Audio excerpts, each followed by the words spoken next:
Hello everyone, welcome to another video of mine. It's Commander Belay, and here is another video of mine where I discuss Kai Havertz is the main topic of this video. How Chelsea can beat other suitors, other rivals for his signature. How Chelsea can beat competition to sign the young German superstar. But before I do get into it, make sure you hit the like button, subscribe, hit the bell notification, and leave me your thoughts, opinions in the comments below. As well as this tonight, you will be seeing another transfer daily news video for you guys tonight. So a double upload day for you guys. So make sure you do stay tuned. So hit the bell notification. But in this video, we'll be discussing all the rivals in for Kai Havertz.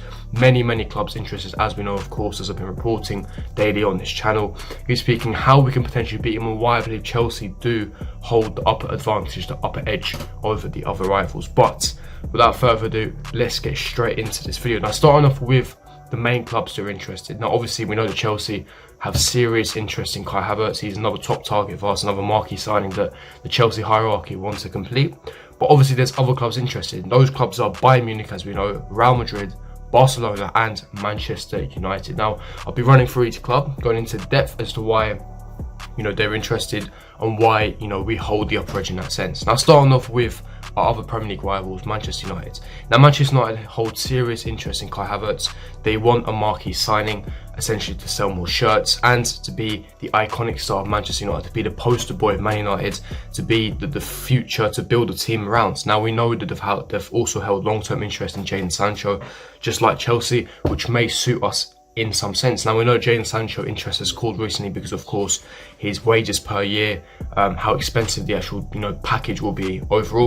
Sancho will command around 30 million a year, which will cost the club a lot of money, hence why the club turned their attention to Kai Havertz. Even though he's still a marquee signing and has world-class potential, he will be cheaper on the wages. Now, obviously, Manchester United's first priority is Jadon Sancho, of course, because they're focusing on Jadon Sancho. It means they're not going to be focusing much on Kai Havertz. And the other question is, do they need Kai Havertz? They've got Bruno Fernandes, they've got Paul Pogba, who's likely to stay because of the coronavirus pandemic. They've got McTominay, they've got Matic, they've got Fred, they've got a lot of wingers. They want to focus on Jadon Sancho. They've got Martial, Rashford. They've got so many attacking talent, so many attacking players. And you're thinking to yourself, where would Kai Havertz play? Where would he suit in that team? How would he get into that team? And if you're spending that much money on a marquee sign like Kai Havertz, he's going to have to be starting week in, week out. And if Man United are trying to guarantee him game time, that's going to upset the balance of the squad, the dynamics and the balance of the Man United squads. And also, why would Kai Havertz move to United? At the moment, it's not clear the direction they're heading in. They're not going to exactly secure Champions League football. That's not 100% confirmed yet. So they're in limbo regarding Champions League football. And, they've been on the club on a decline in the last 6-7 years. So there's no signs of improvement as of yet. So why would Kai Havertz risk it? Remember, Kai Havertz has a big decision to make. He's got all the elite clubs around Europe after him. I think United are on the bottom of his list, if I'm being in my personal opinion. But moving on to second club that is seriously interested is Barcelona. Now, Kai Havertz came out in an interview last year, November, stating, his boyhood club was Barcelona. He always wanted to play for Barcelona because of the beautiful, attractive football that they played. As a kid growing up, he wanted to play for them. Messi, Iniesta, Xavi, Busquets, Fabregas, the attractive, tiki-taka football that Barcelona are renowned to play for. And, they're still one of Europe's best teams.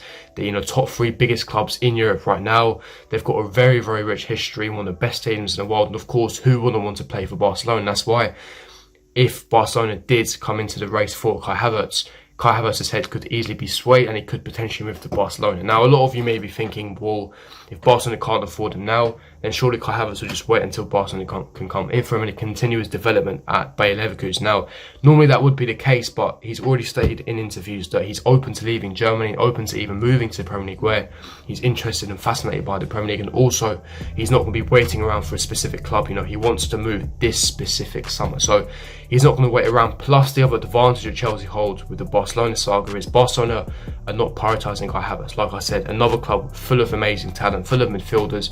They're prioritising Lautaro Martinez from Inter Milan, and they've got financial issues. They can't exactly afford him as of right now. They'll have to raise some funds. They're going to have to sell Felipe Coutinho and Ousmane Dembele to raise specific funds, and they want to sign Lautaro Martinez. So Barcelona signing Kai Havertz is extremely unlikely. Now, moving on to the third club is Real Madrid. Now, Real Madrid, one of the main suitors after this summer. They've expressed serious interest in this summer window. That obviously has been confirmed. They're also alongside Chelsea and Bayern Munich that have got, conducting serious interest in signing Kai Havertz. But again, Real Madrid, another one of those clubs that have got financial issues. Now, let's not forget that they're in a bit of financial fair play trouble. Now, let's cast our minds back to last summer when they went on a massive summer spending spree, because for 3 consecutive years, when they won the Champions League with Cristiano Ronaldo, they didn't spend a single penny, or they just signed cheap talent from Brazil, but they didn't actually sign any marquee signings. Now, with the signing of Eden Hazard, that can obviously rise up to £140 million, signing of Vinicius Jr., Luka Jovic from Frankfurt, Ferland Mendy from Lyon for about £50 million. Also, Eder Militao from Porto as a centre-back, a young, exciting centre-back from Porto.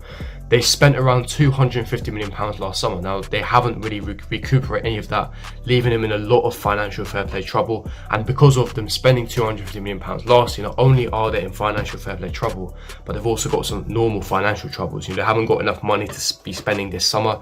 They want to be looking and focusing on the young, really young, 18, 19-year-old talents. So when it comes to that sense, Kai Havertz, even though they're really interested and they want to sign Kai Havertz, why would Kai Havertz move to Real Madrid at this moment in time? You've seen previous examples. João Felix moving to Atletico Madrid. You've seen De Ligt moving to Juventus. These young superstar talents, just like Kai Havertz, where it hasn't worked out for them as of yet because they're too young to move to them. They haven't been promised game time. They haven't got any guarantees whatsoever, and it hasn't suited their style of play, suited their system. If you're splashing £125 million on João Felix, you have to ensure that you're building a team around him, that the game suits him, because you need to be getting a max amount of time for him to allow his game to develop. Now, would Kai Havertz move to Real Madrid at this earliest in the stage? You've seen previous examples. I think that would be a fatal mistake. They can't guarantee him game time. Their squad is full of amazing talent. They've got Luka Jovic, Luka Modric, Casemiro, Toni Kroos. They've got abundance of midfielders, and they've got Valverde, a young Real Madrid midfielder coming through. And of course, they've got wingers, Vinicius Jr., Eden Hazard, Luka Jovic, Karim Benzema, Gareth Bale. Where is Kai Havertz going to play in this sense? He's not going to get that sufficient game time to allow his game to develop and become that German generational talent that he does have the potential to be. And I think the Real Madrid would be a wrong move, and yes, they have expressed serious interest and are definitely in the running for Kai Havertz, but I don't think they've got the financial willpower and what they can offer to Kai Havertz that can lure him to Real Madrid. Now, let's get into two main clubs that are serious interest in and the front runners for his signature. That is Chelsea and Bayern Munich. Bayern Munich, a fellow German club. Now, what are the advantages that Bayern Munich hold? Number one, they're a German club, and especially in the COVID-19 times, there's no regulations. He's not going to have to quarantine for a 2-week period. That's going to be easy. Medicals will be much more easier. We've seen that with the troubles with Timo Werner. Secondly, Kai Havertz is German himself, he's a German international, so that's going to be that pull power, that lure as well. Bayern Munich, the biggest club in Germany by far, winning the Bundesliga every season, year on, year out, winning trophies and silverware on a consistent basis. And, of course, they are challenging for the Champions League year on, year out. Obviously, that's why Bayern Munich have that lure power. Now, the advantage we have at Chelsea is Bayern Munich are not focusing their attention on Kai Havertz solely. They're really interested in acquiring Leroy Sané from Man City. With Leroy Sané having 1 year left of his contract, they're going to try and secure him about 45 to 50 or £55 million. And according to a reliable German outlet that is connected to Bayern Munich and CF Bayern, Christian Falk, he stated that Bayern Munich are focusing on Leroy Sané and signing a right back for competition for Benjamin Pavard at Bayern Munich before trying to focus their attention on Kai Havertz. And trying to sign all these three players will come to about 150 to 160 million euros, which Bayern Munich are not notorious for spending that large amounts of money. So I don't see how financially they can pull it off. I'm not saying they can't. I'm not an expert on Bayern Munich finances by any means, but that is a lot of money, especially in these COVID-19 times. The reason why Chelsea are in such a blessed, prestigious, period that we can spend that amount is because of the money we save, the transfer ban. Bayern Munich are not in that position. The TV money compared to Premier League, they don't get anywhere near as much as money. And I think they've got other targets to focus on, like I said, at right back and Leroy Sané. And also, Kai Havertz is open to leaving Germany, open to coming to England, and actually can imagine himself playing for Chelsea with his best mate Timo Werner at Chelsea, Rudiger, another German international, and the prospect of Frank Lampard, a world-class, a legend at the club. In London, another pull as well, and Chelsea aspiring to be one of Europe's elite best. So I think that Chelsea is a perfect project. I believe Chelsea have the power to be the best and beat all competition to sign Kai Havertz and get a signature. The pool of London, his best mate Timo Werner, the young squad that's developing together with him, the versatility. the chance to challenge for the Premier League, to be in the best league in the world, to challenge for Champions Leagues, to play for Chelsea and one of the best clubs in the world. I think Chelsea have got a plan for him, and I do seriously believe that Chelsea can definitely sign Kai Havertz this summer. But leave me your thoughts and opinions in the comments below. Do you agree with my thoughts and opinions? If not, again, leave me your thoughts and opinions in the comments below. Would love to interact. Smash the like button, subscribe to my channel if you're on here. Hit the bell notification. I'll see you guys for my next video. Peace.